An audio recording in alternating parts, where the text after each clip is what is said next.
안녕하세요, 박하수쌤. 네, 안녕하십니까. 목동 입시센터장을 맡고 있는 오재성입니다. 예, 안녕하세요, 통쌤. 예, 반갑습니다. 입시 전문가 송희석입니다. 예, 오늘은 저희가 여러 사례 중에서 특히 약간 이제 무겁기도 하고 조금 경각심을 좀 알리기도 해야 될 만한 주제를 좀 다루기는 해보려고 합니다. 그래서 그 학생들이 이제 학교를 그만두고 싶어하는 충동이 많이 느껴질 텐데 오늘은 가급적이면 좀 시간을 많이 할애해서 이 부분에 대해서 저희가 면밀하게 좀 이야기를 나눠봤으면 합니다. 이런 질문이 있는데요. 학교 생활에 적응이 힘들어서 또는 과도한 학업 경쟁으로 보다 유리할 것이라는 판단에 학교를 그만두는 선택을 고민하는 경우들이 꽤 있어 보입니다. 그래서 만약에 이런 고민을 하고 있다라면은 학교를 그만두기 전에 학생들이나 부모님께서 짚어봐야 될 것이 어떤 것들이 있을지 가이드라인을 좀 부탁드릴게요. 네.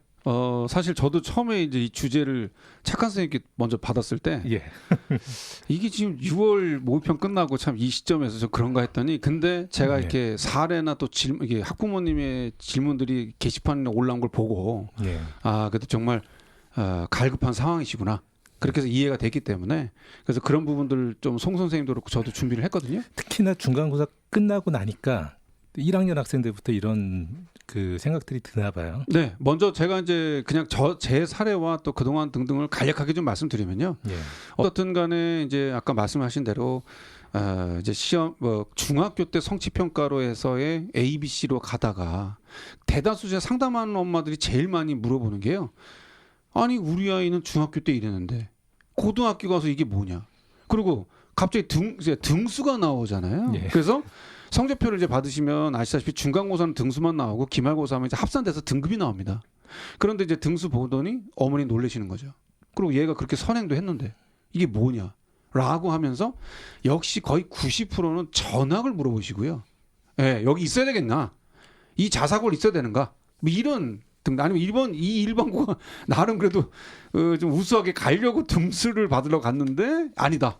라고 해서 솔직히 제가 데리고 있는 학생들 중에서는 정말 거의 80%는 다 울었어요. 예. 예. 상담하면서 남학생, 여학생 다 필요 없어요. 그냥 예. 다 상황이 이해가 안 되는. 박하쌤도 눈물이 생각나시니까 아른거리신 것 같은데. 뭐 그렇죠. 좀 하품 좀 해가지고요.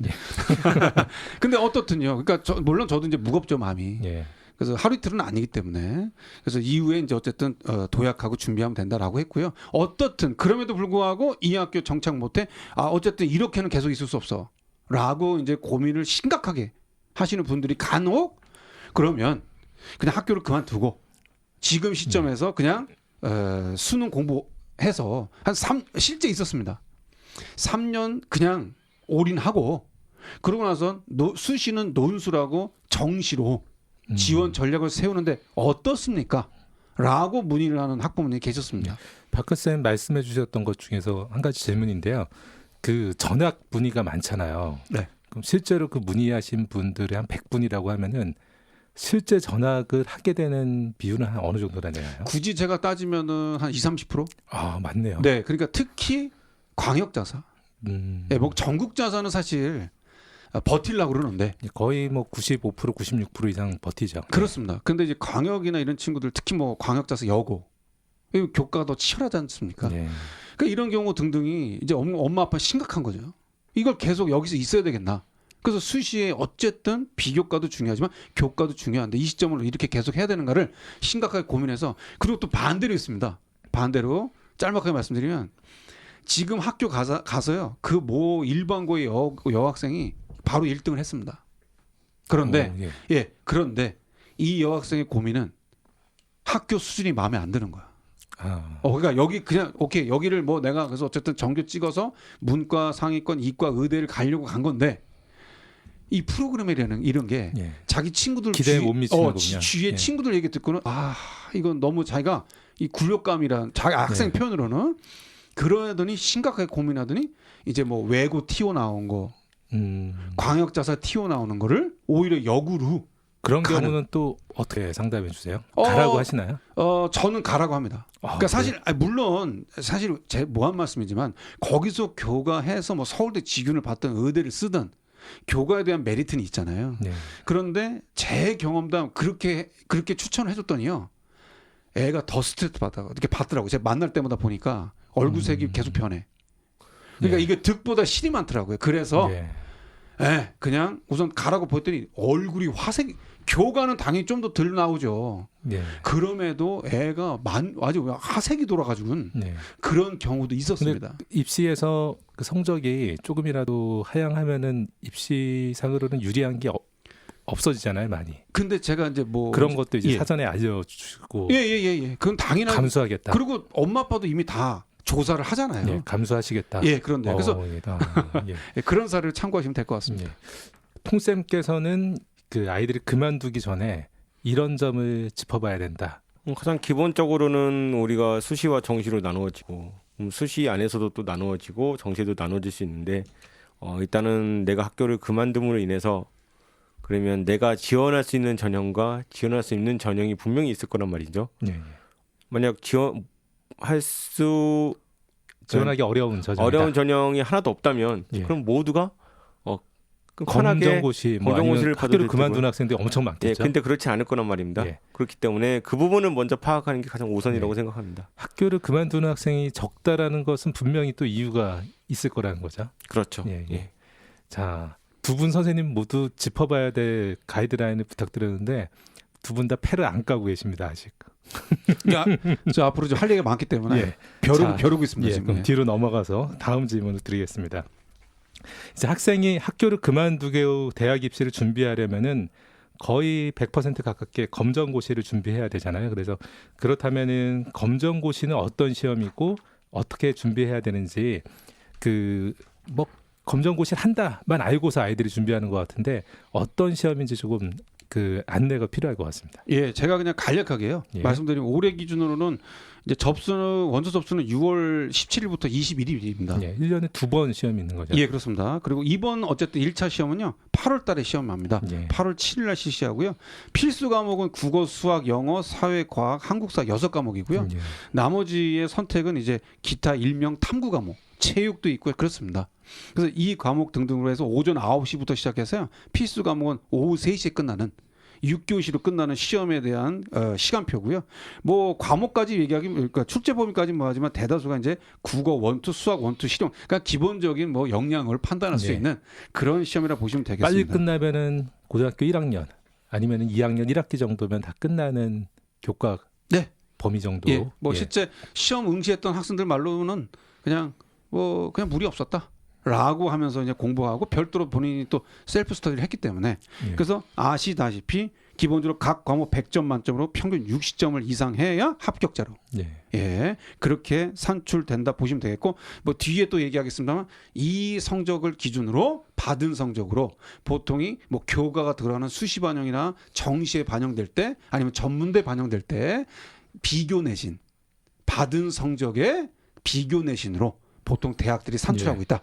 이렇게 그래서 참고하시면 되겠습니다. 검정고시 성적을 상당히 잘 받아야 되잖아요. 네, 그렇습니다. 네. 그래서 뭐 아까도 말씀드린 뭐 4년제뿐만 아니라 전문대 등등에서도 이 비교 내신으로서의 합불이 좌우되기 때문에 그것을 좀 참고해서 보시면 되겠다라고 말씀드리겠습니다. 예. 추가로 하자면 이제 평균 60점을 넘으면 합격인데 이제 과목별로 60점 못 넘어도 넘는 과목은 과목 합격으로 처리해 줍니다. 그래서 추후 재응시 때는 뭐 선택이죠. 그 과목 다시 그러니까 치러도 되고 안 치러도 되고. 슈퍼스코어 같은 방식으로 그러나 해주는군요. 치렀다가 더 떨어질 수도 있습니다. 예, 그렇기 때문에 보통들이 그렇더라고요. 가끔 이제 90점 넘은 친구들이 예. 이제 만점을 받겠다고. 그러니까 90점 같은 경우에는 추후 또 비교 내신 때 얘기하겠지만 100점과 또 90점의 또 차이가 또 있을 수 예. 있기 때문에 잘하는 학생들은 96점 이상 받으려고 최소 재응시했다가 목표하더라고요. 떨어진 케이스가 너무 많았습니다. 아, 그렇군요. 그리고 난이도는 사람들마다 좀 약간 말이 다른데 좀 어제 좀 늦게 알려주셔서 좀 살펴봤는데 난이도가 좀 다르더라고요. 그러니까 쉬울 때는 정말 쉽고 약간 신경 써야 할 때는 또 신경 써야 되고 분명 난이도 편차가 있군요. 국민공통 교과과정 고1 정도의 수준은 맞는데 그 안에서도 국어 지문이 어떤 연도에는 짧고 어떤 연도에는 좀 길고 그 정도 수능하고 비슷하네요. 예, 그 정도 차이가 있고요. 그리고 저는 제가 원래 좀 아이들 가르칠 때 교과서를 좀 많이 참고한 적이 있는데 어제 오랜만에 보니까 거의 교과서를 충실한 듯한 느낌이 들더라고요. 그래서 만약 이걸 준비한다라고 한다면 저는 학원보다는 뭐 당연히 셀프로 혼자 공부할 때 예. 교과서를 중심으로 좀 공부하면 좋지 않을까 예. 그 생각이 듭니다. 근데 이제 그 제가 우려가 되는 점 그리고 학생들한테 그 이런 고민을 아는 아이들에게 꼭 이야기를 해드리는 게 학교 생활에 사실은 부적응해서 사실은 그만두려는 경우가 더 많다고 보니까 이걸 혼자서 공부해서 그 검정고시 성적을 우수하게 받아낼 수 있겠느냐 이런 걱정이 되더라고요. 그래서 물론 그 검정고시 학원도 있지만은 학원에서 공부하는 것들이 아이에게 적합할지 또는 혼자서 공부한다라면은 고득점을 할 수 있을지 이게 혼자서 자기 학습을 잘 영위해 간다라는 게 성인으로도 사실 쉽지 않을 텐데 이런 좀 고충이 있을 것 같습니다. 그게 이제 나름 사례마다 또 있었습니다. 그러니까 아까 막 이렇게 착한 선생님 말씀대로 부적응과 여러 가지 뭐 여러 가지 많아요. 애아들하고 남자들 같은 경우는 싸워서 뭐 징계 먹어서 불가피하게 나간 경우 있고 꽤 있었습니다. 자 그리고 아니면 또 여학생들은 특히나 그 성적 스트레스 때문에 용서가 안 되는 거예요. 그러니까 이제 애가 막 소위 말해서 식사도 안 하고 이런 상황이니까 이제 어쩔 수 없이 선택하는 거 있거든요. 근데 제가 이렇게 쭉 지켜보니까 우선 그 친구들은 무조건 고득점을 떠나서 우선 패스. 그리고 또 이제 차차 말씀드리겠습니다만 역시 우선 수능. 나는 그냥 오케이 나 시간을 번 거의 의미로 이걸로 나는 네.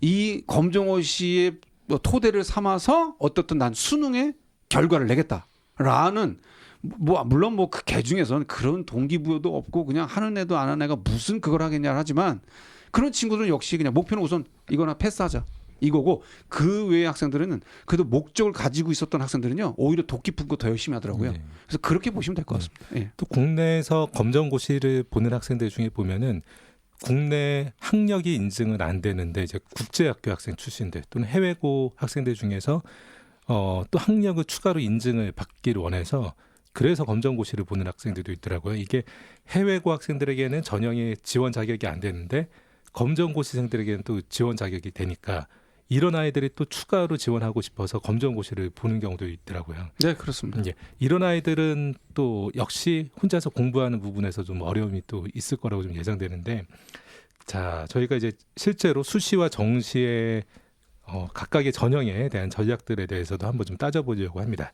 검정고시생의 수시 우선 교과 전형에 대한 전략 부분부터 좀 이야기를 해보겠습니다.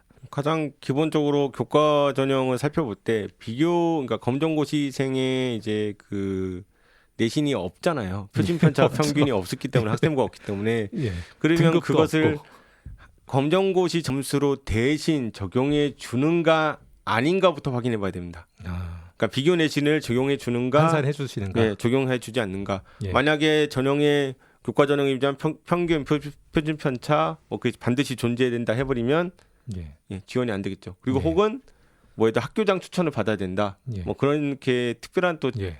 제한이 있다면 지원도 안 되고. 예. 그러니까 그것부터 따져보고 예. 그리고 이제 교과 전형이기 때문에 비교 내신을 적용할 때 그 점수당 쉽게 말하면 100점이 일반적으로 1등급으로 바꿔주면 그러면 95점은 2등급인가 아니면 90점이 2등급인가 또 일일이 확인해야 예, 되고 그렇죠.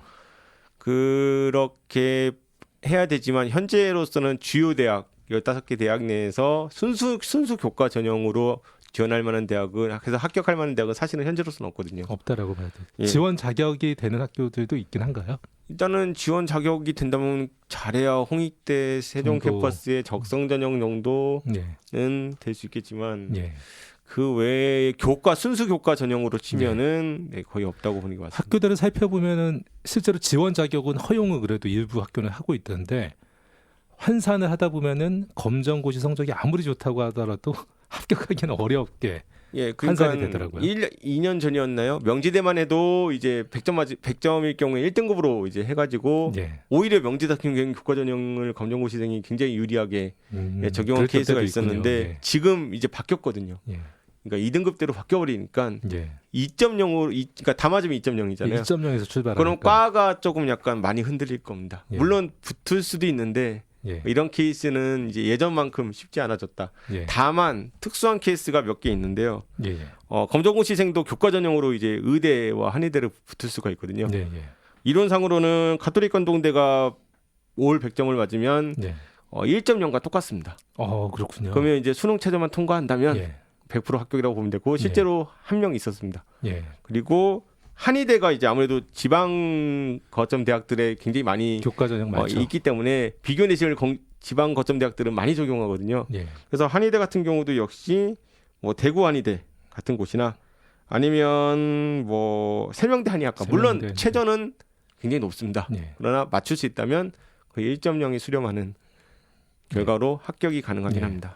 실제로 그래서 교과 전형으로 그 학생이 가장 높은 학교를 희망한다라면은 이론적으로는 이제 가톨릭 관동대 같은 학교 그것도 역시 수능 최저가 예. 정말 높기 때문에 맞추긴 해야 예. 되지만 네. 그리고 그 있다라면은 한의대 일부 네. 대학들 정도가 교과 전형의 최선이다라고 네. 이제 봐야 되는 거죠. 하지만 현실적으로는 그것이 이제 예. 우리 아이의 일이 될 것이다라고 사실 기대하는 건 쉽지 않겠죠. 그렇죠. 그리고 주요 대학에서는 거의 없다고 보는 게 맞고. 예. 그러니까 사실은 지금 제가 서두에 얘기를 하려고 그랬는데요. 예. 지금 그러니까 물론 뭐 혹 방송 듣고 지금 통 선생님 말씀하시고 얘기 들으면 얼마나 홀깃해요. 예. 그렇지 않나요? 그러니까 뭐 지금 얘는 중간고사 지금 못 떴는데 예. 이거 계속 의사 있어야 네. 되나? 근데 얘는 의사하고 싶대. 그러니까 학종이나 이런 건 계속 하고 있는데 교과의 리스크는 자유롭지 못하잖아요. 그러면 오케이 그냥 빨리 가서 수능 최저 맞출 생각으로 3년 로드맵 짜고 예. 그리고 나선 그냥 교과는 그러니까 검정고시 성적으로 최대한 잘 맞춰서 끝내자. 예. 라고 하나.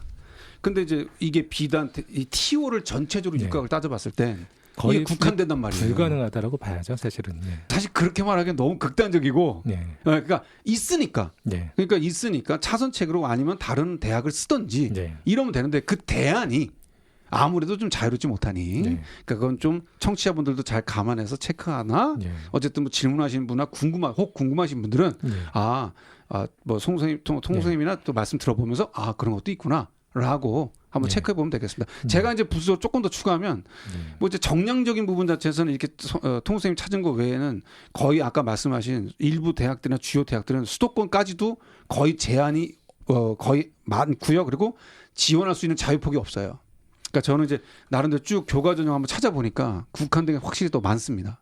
오히려 논술에 교과 들어가는 학교, 그다음에 적성고사에 교과 산출 들어가는 거 이런 등등은 아주 투명하게 학생 그 요강에다 올려놨어요. 그래서 올해 기준을 보니까 한성대 같은 경우는요, 참고로요, 성적이 100점부터 98점까지를 1로 보고요. 그리고는 83점부터 76까지는 5로 봅니다. 그래서 만점이 600점, 5등급은 564점. 그러면 1하고 5 차이가 36점 리스크입니다. 그런 등등의 정량적인 계산이 되는 것도 네. 있으니까. 사실 또 그런데 검정고시를 봤는데 한성대에서 그 1등급으로 처리가 될 만한 학생들의 경우라고 하면은 실제 그 학생들이 한성대 진학을 희망하지는 않을 것 같아요. 그러니까 네. 근데 그래서 이제 사실 이런 부분이 그 불일치하는 모습들이 그 검정고시로 한 학생들에게는 많이 나타나더라고요. 뭐 그러니까 예를 든다면 예. 어떻든 이건 이제 사례를 아까 통선생님도 말씀하셨고 저도 얘기를 했으니 요런 학교들이 있구나라고 네. 참고하면 되는데, 근데 아까 착한 선생님 말씀대로 이 학교 리스크가 역시 그래도 자퇴까지 결심을 해서 만약에 내가 그냥 목표를 가졌다면 그래도 상위권을 한다는데 그거에 대한 격차가 너무 크니까 현실이 그럴 수 있다는 네. 것을 이제 좀 참고하면 될 것 같습니다. 네. 다음 전형으로 한번 넘어가 보겠습니다. 그 어떻게 보면은 학생들에게 새로운 기회인 것처럼 보일 수도 있는데 실제로는 또 결과는 또 전혀 그렇지 않게 나타나는 부분도 있습니다. 대학에 따라 차이가 있지만 그 검정고시생의 종합 전형에 대한 이야기를 좀 해보도록 할게요. 제가 먼저 그냥 말씀드려보면 사실 이게 종합이 문제예요. 종합이. 오케이 좋아. 교가 뭐 의대고 다 좋아. 근데 지금 보십시오. 또 너도 나도 설명회나 학교에서도 많이 들으시지만 이제 대세는 수시에서는 학종이잖아요. 근데 이제 자퇴를 했을 때는 이 학생들이 학생부가 없어요. 그러면 이 학생들이 낼 수 있는 자격 조건은 거기 학교들이 주요 대학들이 선발을 한다고 돼 있습니다. 졸업 합격증, 그러니까 검정고시 합격증 그거 제출이고요. 자소서. 그리고는 뭐 건국대 같은 경우 추천서 이럽니다. 다녔던 학교에서 추천서 받아내라 이렇게 돼 있거든요.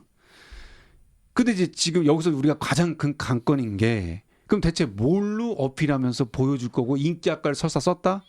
그리고 뭐 소위 검정고시 점수까지 뭐 나쁘지 않았다? 그 면접관이나 입학사정관께 얼마나 교수님들께 어필이 되겠냐 말이에요. 네. 가장 큰 화두인 게 이거 지극히 제 주관적인 얘기입니다. 선입견이 어쨌든 긍정적이진 않죠. 얘가 왜 나왔을까? 아, 교과가 안 좋아서 나왔나? 문제가 있어서 나왔나? 그렇죠? 어느 정도 선입견 자체에 대한 부분도 어느 정도는 우리가 마이너스 되는 것도 있지 않겠나는 게 제가 이제 아까 뭐 서두에도 제가 뒤에서 얘기하려고 제 카드를 뺐습니다만 예. 저는 논술, 적성, 정시 뭐 상관없어요. 근데 이 종합에서 아마 제일 리스크가 있을 것이다. 예. 이렇게 저는 먼저 그냥 말씀을 드릴 수 있겠습니다. 네, 동의합니다. 예. 어쩌니까 학교생활 충실도라는 말에서 그냥 막히는 게 바로 검정고시 희생이에요. 그러니까 정말 말 그대로 뭐 여러 가지 사연이 있을 수 있잖아요. 오늘 가장 안 좋은 케이스는 저는 내신 경쟁에서 밀렸다고 자퇴해서 검정고시 보는 케이스를 별로 안 좋아하긴 하는데 실제로 또 혹은 또 옛날처럼 그런 그 왕따라고 하나요? 뭐 그런 집단 따돌림 같은 경우에 그런 피해 학생도 존재하니까. 근데 그럼에도 불구하고 일단 학생부 종합 전형의 기본적인 전제는 학교 생활과 밀접하게 연결이 되어 있거든요. 근데 그 부분에서 검정고시생이 너무나 불리하게 시작해 버리니까, 그러니까 실제로 1차를 통과한 학생 얘기를 들어봐도 면접에서 답을 못 한다고 하더라고요. 너는 왜 이유가 뭐고 이거는 때문에 어떻게 왜 다르게 하면 되지 않았나? 뭐 지금 되돌아가도 그렇게 할 것인가? 뭐 그런 식으로 오히려 되물어 보니까 오히려 자신도 좀 답답하기도 하고. 그 자소서가 제일 문제입니다. 문제는 검정고시생이 자소서를 쓸 수는 있는데 1번에 그러니까 1번, 2번 그 옆에 써 있잖아요. 고교 생활내. 그러니까 이 말에서 막혀버리는 거예요. 검정고시생들이. 아, 이거 어떻게 써? 난 1년밖에 안 했는데 그럼 그 생활을 써야 되나? 아니, 그 외의 생활 쓰면 떨어지나? 그러니까 자소서에서도 막막해버리고. 그래서 참 저는 오히려 학생부 종합전이 더 많이 뽑는데도 불구하고 검정고시생이 여기서 막혀버리니까 그래서 좀 어렵지 않나. 예. 그 확실히 이제 검정고시생의 경우에는 그 별도로 이제 자기 서류를 제출할 수 있는 대학들이 대부분이다 보니까 근데 그 분량 자체가 많지가 않아요. 과거에는 그 페이지 자체도 매수가 많고 해서 그 다양한 활동과 노력을 했다라면 실제로 제출할 수 있는 게 많았는데 지금은 이 매수 자체가 한정적이니까 이 학생들의 보통 학교 생활 기록부 같은 경우에는 뭐 짧다고 하더라도 10페이지 초반, 길면은 30페이지가 넘어가는 학생들도 있는데 그 검정고시생의 추가 어필 서류는 기껏해야 3페이지, 많아야 뭐 5페이지 이 정도밖에 안 되니까 이 서류 안에 제출할 수 있는 게 거의 없는 거죠. 여기에다가 학생이 학교를 그만두고 혼자서 이제 검정고시 준비하고 대입을 준비하는데 동아리 활동을 할 수 있는 곳도 없고 봉사 활동을 할 수 있는 곳도 없고 다양한 그 프로그램에 참여해서 자기 성장을 도모할 수 있는 기회 자체가 적으니까 실제로 그런 여건만 충분하다고 하면은 뭐 어필할 수 있는 가능성이 있겠지만 그런 경우가 그 극히 제한적이라서 이런 부분에서 확실히 불리함이 있는 것 같습니다. 네, 청취분들께 한 번만 또 제가 말씀 더 부가적으로 드리면 검정고시 전형이라는 건 없어요. 그러니까 소위 말하는 특별 전형이라고 말할 수도 있잖아요. 그래서 따로 선발인데 일반하고 같이 그냥 대등하게 경쟁이란 말이에요. 이 자체가 벌써 이제 빡빡함이 그리고 저도 이제 자소 첨삭까지 해서 검정고시를 봐준 학생이 있었어요. 근데 지금 통 선생님 말씀대로 어디서 뭘 끄집어내는데 역시 결국엔 그럼에도 그 이후에 내 나름대로의 노력한 과정을 녹였습니다. 어떻든 교원 외까지 건드릴 수밖에 없더군요. 그래서 뭐 그 친구도 일당에 통과를 했습니다만 어떻든 좀 벅벅감이 있는 거죠. 네. 백인백색 대입 전략 내일도 두 분 선생님과 함께 전해드리도록 하겠습니다. 감사합니다. 감사합니다.